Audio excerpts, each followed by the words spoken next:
वज़ीर आज़म शहबाज शरीफ ACO सरबराही इजलास में शिरकत के लिए आज़रबाईजान पहुँच गए। वज़ीर आज़म इक़्तिसादी ताउन तंजीम की सरबराही इजलास से खिताब भी करेंगे। तर्जुमान दफ्तर ख़ारजा के मुताबिक इजलास का मौजू पायदार और मौसमियाती तौर पर मजबूत मुस्तकबिल के लिए नया ACO विजन है। वज़ीर आज़म इजलास में पाकिस्तान का मौक़िफ़, इलाकाई और आलमी चैलेंजेस पर राय पेश करेंगे।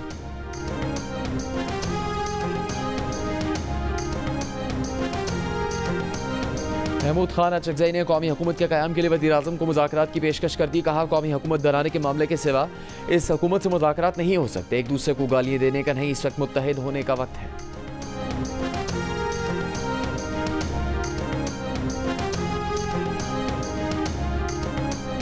खैबर पख्तूनख्वा के मुशीर इत्तलात बैरिस्टर सैफ और सूबे के चीफ सेक्रेटरी शहाब अली शाह स्वात पहुँच गए। बैरिस्टर सैफ ने कहा कि आज वो जिस हेलीकॉप्टर में स्वात आए ये छोटा हेलीकॉप्टर है, रेस्क्यू हेलीकॉप्टर नहीं।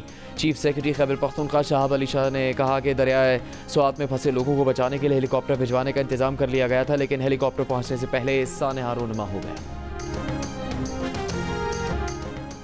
कौमी बचत स्कीमों के मुनाफे की शरह में कमी। पेंशनर बेनिफिट अकाउंट और बहबूद सेविंग अकाउंट का मुनाफा कम करके 13.2% कर दिया गया। स्पेशल सेविंग सर्टिफिकेट का मुनाफा कम करके तकरीबन 10.5% और रेगुलर इनकम सर्टिफिकेट का मुनाफा 11% कर दिया गया।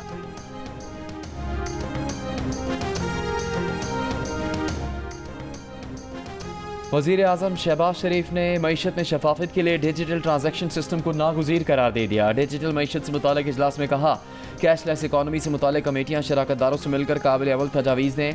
शहरियों और कारोबारी इदारों के दरमियान अदायगियों को आसान बनाना ज़रूरत है। इजलास में वज़ीर आज़म को मईशत की डिजिटाइजेशन पर ब्रीफिंग दी गई।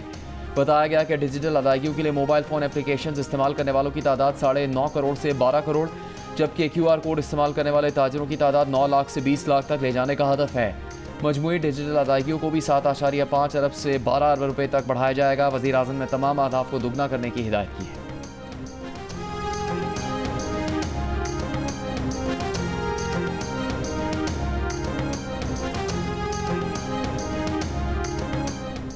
दुश्मन को मौत से जवाब देने पर पार्लिमानी और कौमी क़यादत का खिराज तहसीन नाकाबिल फरामोश है। सरबरा पाक फ़ज़ाइया air chief marshal Zaheer Ahmed Babar Sidhu का स्पीकर अयाज सादिक के नाम इजहार तशक्कुर का ख़त।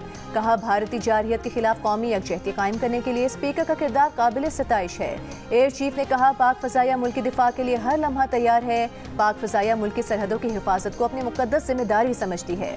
सरबरा पाक फ़ज़ाइया ने ख़त स्पीकर कौमी असम्बली के ख़त के जवाब में लिखा है।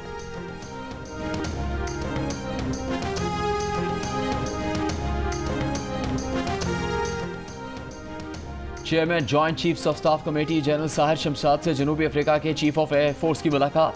बाहमी दिलचस्पी और दो तरफा ताउन पर तबादला ख्याल। दोनों मुल्कों की अफवाज के दरमियान राबतों को बढ़ाने के अमली इक़दाम पर बातचीत। ISPR के मुताबिक मुलाकात में वसी तर जियो स्ट्रेटेजिक सूरत हाल पर भी ख्यालात का तबादला हुआ। मुअज़्ज़िज़ मेहमान ने पाक फ़ौज की पेशा वराना सलाहियतों को सराहा। दहशत गर्दी के खिलाफ जंग में पाक फ़ौज की कुर्बानियों को तस्लीम किया।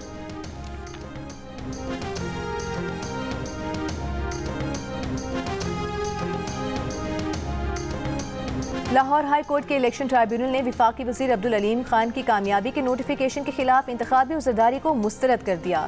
हल्का NA 117 से अली एजाज ने अब्दुल अलीम खान की कामयाबी के नोटिफिकेशन को चैलेंज किया था।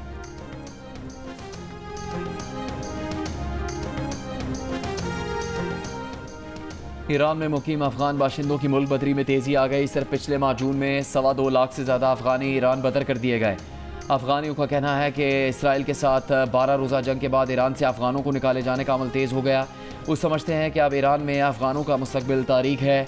मीडिया के बाज़ ख़बरों के मुताबिक अब ईरान में अफगान शहरियों पर इसराइली जासूस होने का लेबल लगने लगा है। उनकी बाज़ारों सड़कों पर तौहीन की जाने लगी है। ईरान में तकरीबन 60 लाख अफगान बाशिंदे रहते हैं। ईरानी वज़ीर दाखिला सिकंदर मोमिनी के मुताबिक ईरान इतने गैर मुल्कियों का मुतहम्मिल नहीं हो सकता। उन्होंने कहा कि पिछले 2-3 बरसों में जो अफगान बाशिंदे ईरान आए हैं वो किसी ख़ास मकसद के तहत ईरान में दाखिल हुए।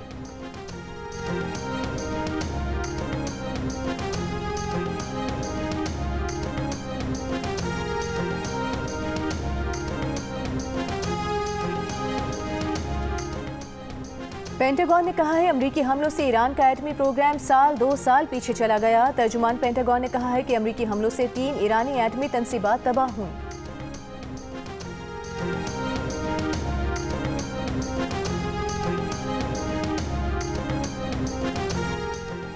अमेरिका आने वालों के लिए नई वार्निंग, वीजा और ग्रीन कार्ड मनसूखी का नया कानून नाफिज। महकमा इमिग्रेशन ने कहा कि दहशतगर्दी, तशद्दुद की तरकीब या ऐसी सरगर्मियों पर अमेरिका में रहने नहीं दिया जाएगा। कानून तोड़ने वालों के ग्रीन कार्ड और वीज़े मनसूख होंगे।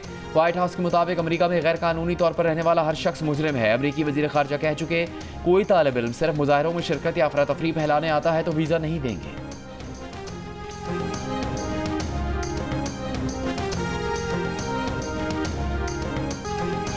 गजा में इमदादी मराकज़ पर तैनात अमरीकी सिक्योरिटी कॉन्ट्रैक्टर्स ने अपने साथियों की जानिब से खुराक के लिए जमा फ़लस्तीनियों पर दानिस्ता हमले का पर्दा चाक कर दिया। 2 कॉन्ट्रैक्टर्स ने शनाख्त ज़ाहिर न करने पर खबर एजेंसी को बताया कि वो इन वाक़यात पर परेशान होकर हक़ाइक़ सामने ला रहे हैं। 2 अमरीकी कॉन्ट्रैक्टर्स ने बताया कि सिक्योरिटी अमला गैर तरबियत याफ्ता और भारी असलहे से लैस था। भूख से निढाल फ़लस्तीनियों पर बराह रास्त गोलियाँ चलाई गईं। स्टन ग्रेनेड्स और मिर्च स्प्रे का इस्तेमाल भी किया गया। ये इक़दामात बगैर किसी वाज़े ख़तरे के भी किए गए। वीडियोज़ में कॉन्ट्रैक्टर्स को इसराइली टैंकों के जरिए ताकत का मुजाहिरा करने की बात करते सुना गया।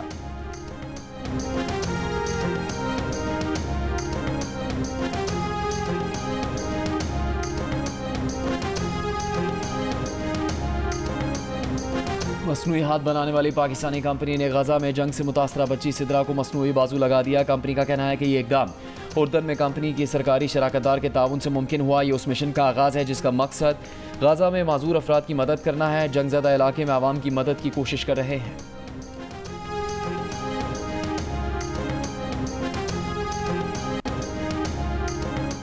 न्यूयॉर्क मेयर की दौड़ में डेमोक्रेटिक उम्मीदवार ज़ोहरान को उनका कहना है कि सदर ट्रंप इसलिए उन पर हमले कर रहे हैं क्योंकि वो मेहनतकश मिडिल क्लास के खिलाफ सदारती इक़दाम से तवज्जो हटाना चाहते हैं और हम इसका मुकाबला करेंगे। ज़ोहरान ममदानी ने कहा कि सदर ट्रंप मुझे गिरफ्तार करने, मुल्क बदर करने और अमरीकी शहरियत ख़त्म करने की धमकी दे रहे हैं क्योंकि वो नहीं चाहते कि मैं काम करने वालों लोगों के हुकूक की बात करूँ, उन लोगों की बात करूँ जिन्हें महंगाई के बायस न्यूयॉर्क छोड़ने पर मजबूर किया गया। सदर ट्रंप ने अपनी इंतखाबी मुहिम में महंगाई कम करने का वादा किया था जिससे अब वो मुनहरिफ हो रहे हैं, इसलिए अपनी नाकामी छुपाने के लिए मुझ पर हमले कर रहे हैं। अमरीकी सदर ट्रंप ने एक बयान में कहा था कि अगर ज़ोहरान ममदानी ने इमिग्रेशन एंड कस्टम्स इन्फोर्समेंट को उनके फ़राइज़ की अंजामदही से रोका तो इंतज़ामिया उन्हें गिरफ्तार करेगी।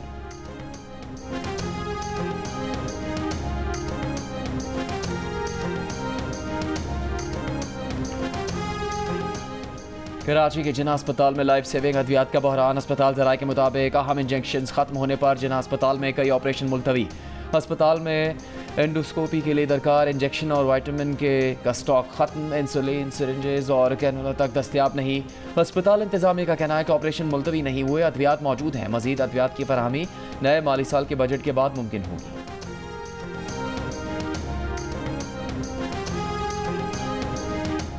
कराची के इलाके औरंगी टाउन मोमिनाबाद में फायरिंग, 3 अफराद जाँ बहक, 2 मुल्जिमान गिरफ्तार। मकतूलीन की शिनाख्त गौसुद्दीन, गुलबख्त और अमीन के नाम से हुई। पुलिस के मुताबिक मकतूल गौसुद्दीन रिश्तेदारों के हमरा बेटी के घर आया था। घर में झगड़े के दौरान दामाद हमीद और दीगर ने फायरिंग की। गिरफ्तार मुल्जिमान में गौसुद्दीन का संधी और एक रिश्तेदार शामिल है।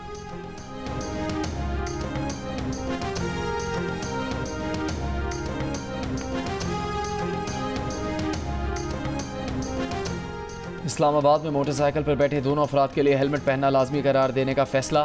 फैसले का इतलाक 2 हफ्ते की आगाही मुहिम के बाद होगा। चीफ ट्रैफिक ऑफिसर के मुताबिक 2 हफ्तों बाद मोटरसाइकिल पर दोनों सवार के हेलमेट ना पहनने पर जुर्माना होगा।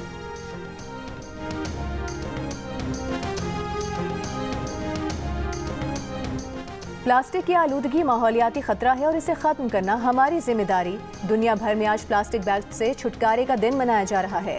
इस दिन का मकसद प्लास्टिक के थैलों के इस्तेमाल को कम करना और माहौलियात पर इसके मनफी असरात के बारे में आगाही बढ़ाना है। वज़ीर आला पंजाब मरियम नवाज का प्लास्टिक बैग फ्री डे पर पैगाम। कहा, प्लास्टिक बैग्स रोज़मर्रा की ज़िंदगी में थोड़ी सी आसानी मगर तबाही ज़्यादा फैलाते हैं। प्लास्टिक का इस्तेमाल कैंसर समेत दीगर मुहलिक अमराज की वजह बन सकता है। पंजाब में माहौल दोस्त कपड़े और कागज़ के थैलों के इस्तेमाल को फ़रोग़ दिया जा रहा है।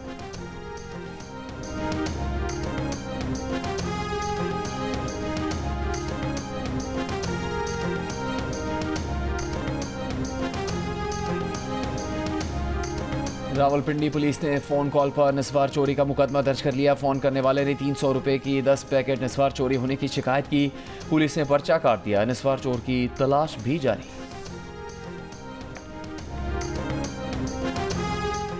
स्टेट बैंक ऑफ पाकिस्तान ने 1000 रुपए के नए डिज़ाइन का कोई नया नोट जारी नहीं किया। जियो फैक्ट चेक ने स्टेट बैंक से तस्दीक कर ली। स्टेट बैंक के मुताबिक सोशल मीडिया पर वायरल 1000 के नए नोटों की तमाम तस्वीर जाली हैं। जियो फैक्ट चेक सोशल मीडिया पर फैली खबरों की जांच का मौसर प्लेटफॉर्म है। किसी भी खबर की हकीकत जानने के लिए जियो फैक्ट चेक से राबता किया जा सकता है। फेक न्यूज़ से छुटकारा पाकर जियो।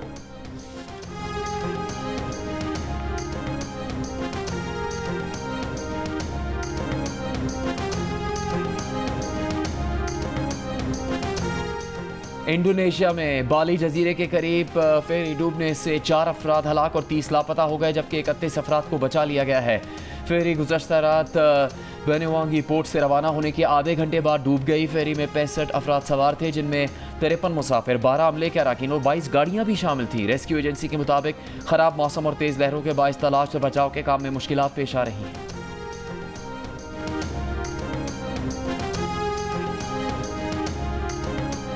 अगले माह भारत में होने वाले एशिया कप हॉकी टूर्नामेंट के लिए भारतीय वजारत दाखिला और वजारत खारिजा ने पाकिस्तान टीम को क्लियरेंस दे दी।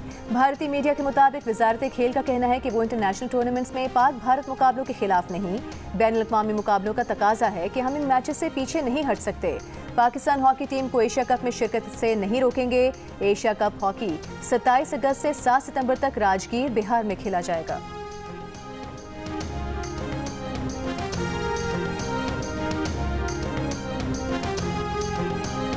पाकिस्तान क्रिकेट बोर्ड का रवा माली साल के लिए 18 अरब 30 करोड़ रुपए के बजट की मुत्तफ़िका तौर पर मंजूरी देने का फैसला।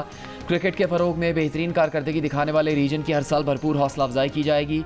बेहतरीन परफॉर्मेंस वाले रीजन को हर साल इनाम भी दिया जाएगा। चेयरमैन मोहसिन नकवी की सदारत में PCB गवर्निंग बोर्ड का 78वां इजलास नेशनल क्रिकेट अकेडमी में हुआ। ज़हीर अब्बास, सज्जाद अली खोकर, ज़फ़रुल्लाह, तारिक सरवर समेत दीगर अरकान की शिरकत। इजलास का माली साल 2024 और 25 के बजट के इस्तेमाल पर इत्मीनान का इजहार।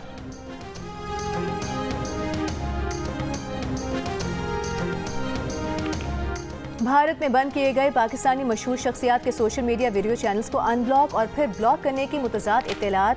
भारतीय मीडिया के मुताबिक पहले बहाल किए गए अकाउंट्स में हानिया आमिर, शोएब अख्तर, बासित अली और राशिद लतीफ़, शाहिद आफरीदी और जियो समेत 3 एंटरटेनमेंट चैनल के सोशल मीडिया वीडियो अकाउंट्स शामिल थे, जिसके बाद शोएब अख्तर और शाहिद आफरीदी के अकाउंट्स दोबारा ब्लॉक करने की भी खबर आ गई। तहम भारत के हुकूमती ज़राए का कहना है कि अकाउंट्स तकनीकी खराबी के बायस अनब्लॉक हो गए, जिनको जल्द ही दोबारा ब्लॉक कर दिया जाएगा। भारतीय हुकूमत ने ब्लॉकिंग में रुकावट की वजह तकनीकी मसला करार दिया है। बाज़ाब्ता तौर पर किसी पाकिस्तानी शख्सियत या चैनल्स के सोशल मीडिया अकाउंट की बहाली की तस्दीक नहीं की गई।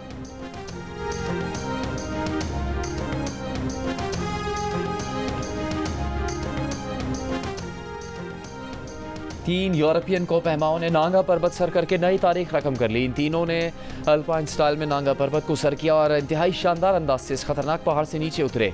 जर्मन कोपहमा डेविड गोटलर पैराग्लाइडिंग करके नीचे उतरे। बकिया 2 फ्रांसीसी कोपहमा किलर पहाड़ के नाम से जाने वाली नांगा पर्वत से स्कीइंग करके नीचे आए। नांगा पर्वत से पैराग्लाइडिंग और स्कीइंग करके नीचे आने का यह पहला मौका है। इन तीनों ने 21 से 24 जून के दरमियान ये पहाड़ सर किया।